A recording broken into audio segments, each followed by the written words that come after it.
So welcome to you, Sverre, as an occupant and a citizen in this kind of building. Thank you very much, Klaus. Can you hear me? Yes.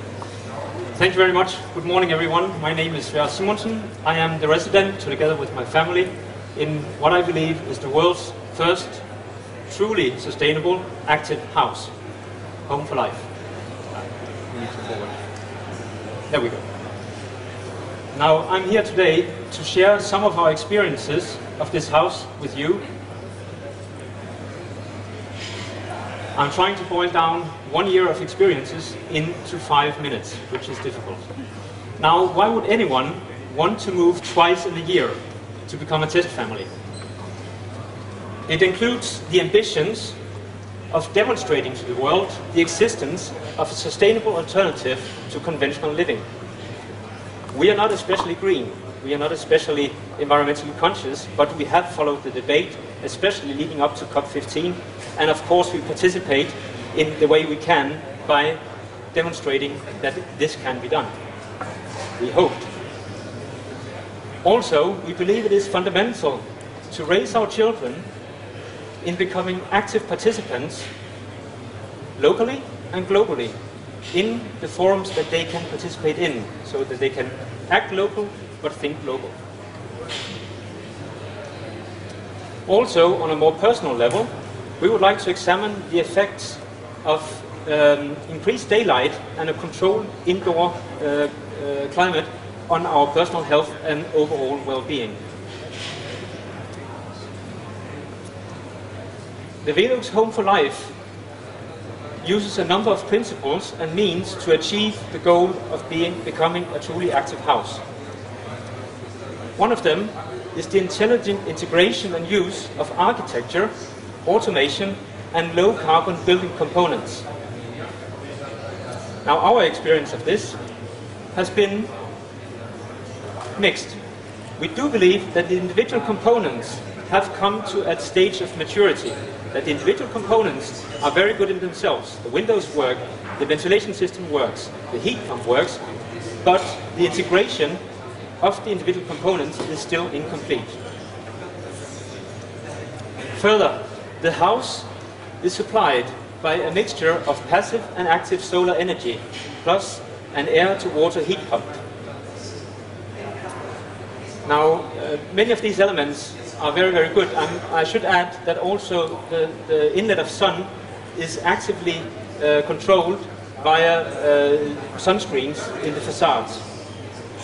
But despite of this, we do feel that 50% of the heat supply to this house is passive energy, and sometimes it has been excessive amounts of passive energy. We have had very hot periods. In this context, you should know that the house consists of 40% glazed area compared to the floor surface. And obviously, this is very difficult to control, how much energy actually comes in despite the very high efficient window glazing. A third means of reaching the objectives is playing with the daylight. The effect of daylight in this house has been a key instrument in achieving what we believe is one of the really important things, and we can actually sign that it has increased our comfort and overall well-being and our quality of life. A last experience that I would like to share with you is being a regular citizen is of course that having this overwhelming interest from media, professionals and local communities has been also a mixed experience. Sometimes very fun, meeting a lot of interesting people, and sometimes, perhaps especially for the children, somewhat a challenge to cope with people walking in and out of your home all the time. So, what are the messages to bring home from this year in Home for Life? And what are the messages to bring home in this forum? First of all, we think we have proven that sustainable living can be achieved without sacrificing the comforts of modern day life. And this is important. We are not living in small cottages made of clay. We have been living in a very modern, architecturally beautiful house with a lot of daylight, not compromising on any of the comforts that we are used to. Also, we do think that there are some, as I mentioned before, building components that still need to be optimized. For example, there is a need for efficient, space-saving insulation.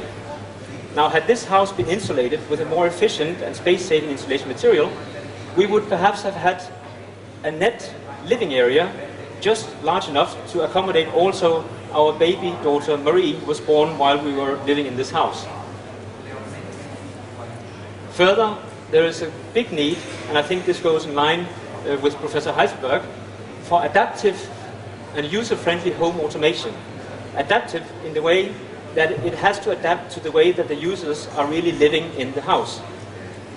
But also that the interface towards the user has to be user-friendly so that even the children are able to control the house and control the system.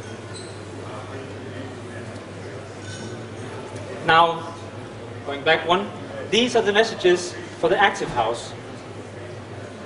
We have come in this situation with considerations.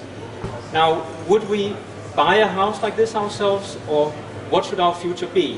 What have we learned ourselves? What are the messages that we have brought home from this year in the first active house?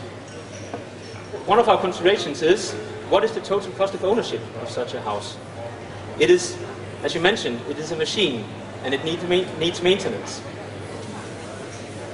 And thinking of going back to our old house, which is a house from the 70s, which is supplied by, which is very common in Denmark, district heating, co-generated heat and power.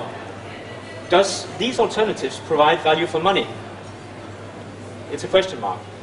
Also, the co-generated heat and power has a very high energy efficiency and can be supplied by renewable resources.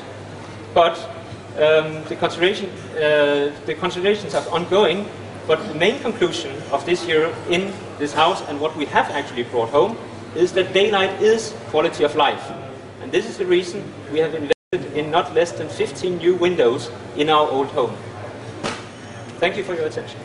Thank you so much.